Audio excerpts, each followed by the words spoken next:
শুধুমাত্র সুজি আর টক দই দিয়ে জলের ভাপে মাত্র 10 মিনিটে এত সুন্দর স্পঞ্জি পিঠে মুখে দিলেই পুরো মিলিয়ে যাবে। এর স্বাদ পুরো অনবদ্য। আপনারা একবার বানালে কিন্তু বিশ্বাসই করতে পারবেন না সামান্য উপকরণ দিয়ে এত সুন্দর পিঠেটি বানানো যায়।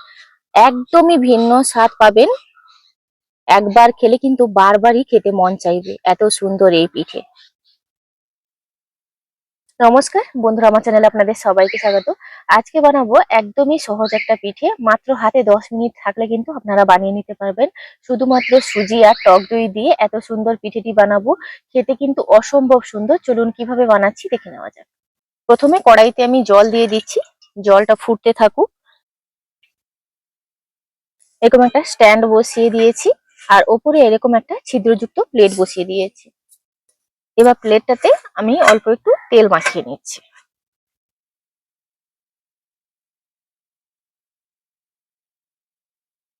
এখানে আমি হাফ কাপ মতো টক দই নিয়ে নেব।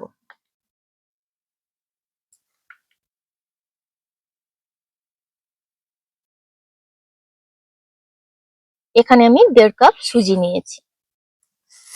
সামান্য একটু লবণ দিয়ে দিচ্ছি আর 1 কাপ নিয়েছি চিনি।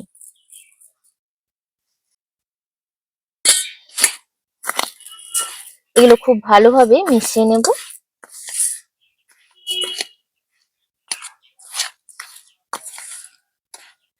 এবার দিয়ে দিচ্ছি আমি ঈষৎ উষ্ণ গরম দুধ। আঙ্গুল ডোবানোর মতন গরম আছে দুধটা।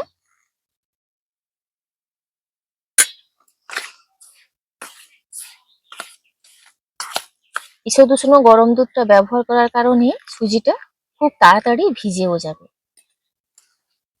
আর চিনিটাও কিন্তু খুব সুন্দরভাবে মিলিয়ে যাবে 5 মিনিটের মধ্যে। এটাকে আমি 5 মিনিট রেস্টে রেখে দেব। এখানে একটা নারকেল কুড়িয়ে নিচ্ছি আর এই পিঠেটাতে অতি অবশ্যই কিন্তু নারকেল দিতে হবে।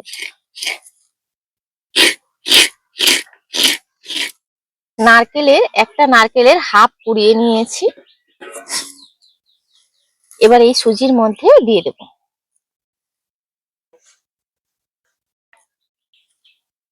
খুব ভালোভাবে মিশিয়ে নিচ্ছি।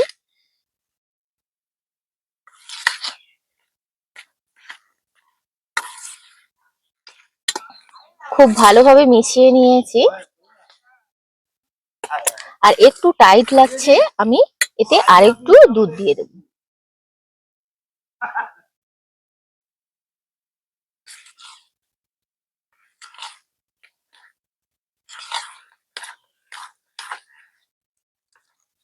খুব ভালোভাবে কিন্তু এটা তৈরি হয়ে গেছে ব্যাটারটা। এবার হাফ টি স্পুন আমি বেকিং পাউডার দিয়ে দেব। এই যে হাফ টি স্পুন এখানে বেকিং পাউডার নিয়েছি। খুব ভালোভাবে এটা মিশিয়ে নেব।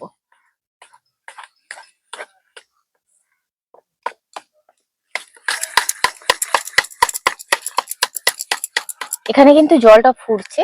এবার এই যে ব্যাটারটা 5 মিনিট একটু রেস্টে রেখে দেওয়ার পর অনেকটাই কিন্তু টাইট হয়ে গেছে। এবার হাতে করে করে আমি দিয়ে দেব।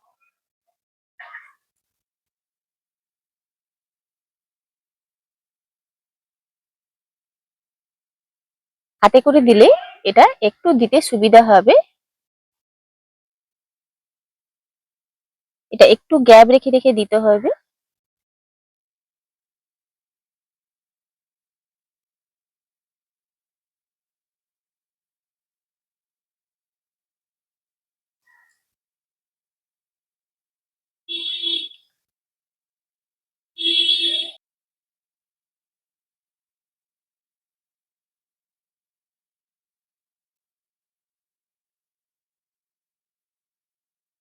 আমি এখানে কিছু রেড টুটি ফুটি নিয়েছি, দিয়ে দিচ্ছি উপর থেকে।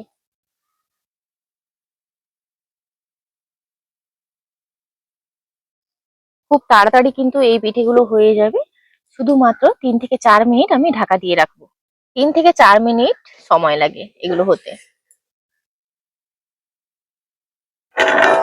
এই যে দেখুন কত সুন্দরভাবে ফুলে উঠেছে। আর এগুলো তুলতেও কোনো রকমের সমস্যা হবে না। আমি একটু নামিয়ে এনে তুলে নেব এগুলো। শুধু চামচটা দিয়ে এইভাবে কিন্তু একটু ছাড়িয়ে নিলেই উঠে আসবে। এই যে দেখুন কত সুন্দরভাবে উঠে আসছে। আর পেছনটাও দেখুন কোনোভাবে কিন্তু নিচে লেগেও যায়নি। এই যে দেখুন কত সুন্দর। বানানো যেমন সহজ আর খেতে কিন্তু অসম্ভব সুন্দর।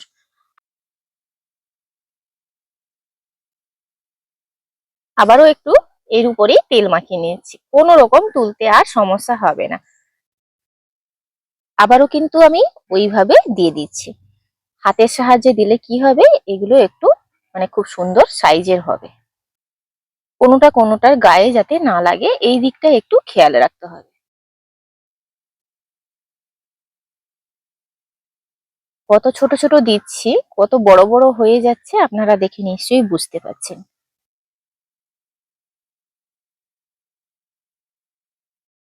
ওইভাবে কিন্তু টুটি ফুটি দিয়ে দিচ্ছি।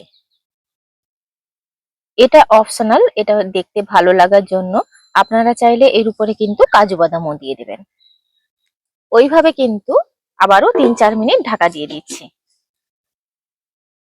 এটাও ওইভাবে ৩-৪ মিনিট ভাপিয়ে নিয়েছি।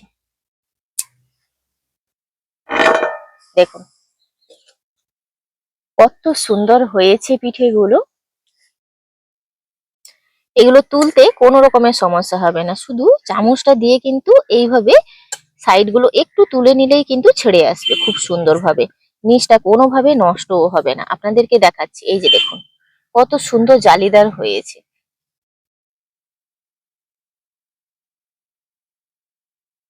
একদম তুলোর মতো নরম এই পিঠেগুলো।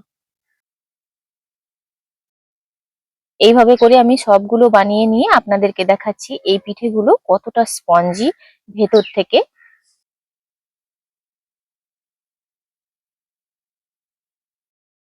আবারও আমি ওইভাবে কিন্তু বানিয়ে নিচ্ছি।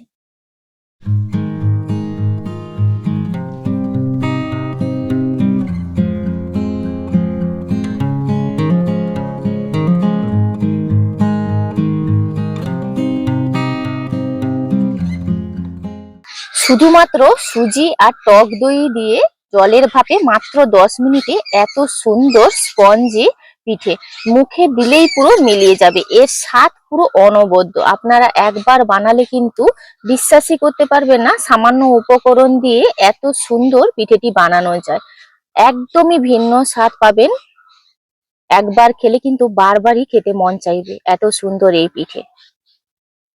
এই পিঠেটি সাধারণত আমাদের গ্রামাঞ্চলে বানানো হয়ে থাকে, সেটা ইডলি মেকারে করে বানানো হয়। এটার নাম হলো দই পিঠে। অসম্ভব সুন্দর এই দই পিঠে, একটু অন্য কায়দায় কিন্তু আপনাদের সামনে প্রেজেন্ট করেছি। আজকের ভিডিওটি ভালো লাগলে লাইক শেয়ার কমেন্ট করবেন। আপনারা সবাই ভালো থাকবেন, সুস্থ থাকবেন, সাবধানে থাকবেন। দেখা হচ্ছে নতুন পর্বে।